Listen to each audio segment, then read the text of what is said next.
Welcome to Samba Samba. Enjoy the video. You're going to stop the narration now. First, press home on the Samsung remote and open settings. Once there, move to General and select Accessibility.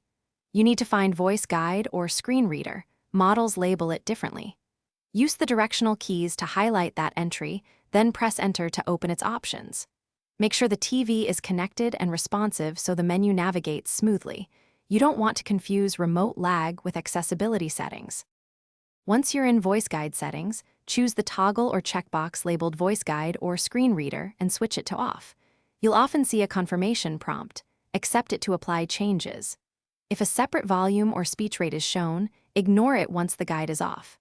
After turning it off, leave the settings and test by changing channels or opening an app to confirm narration stopped. If audio still plays, move on to the final verification steps. Now complete the process. Power cycle the TV, unplug for 30 seconds and plug back in, then recheck accessibility to ensure Voice Guide remains off. If you use the Samsung SmartThings app or a universal remote, verify they aren't re-enabling narration. As a last resort, consider a factory reset, but first back up preferences because reset clears apps and settings. Troubleshooting tip: if narration returns after updates, recheck accessibility after. Thanks for watching. Consider subscribing if we helped you.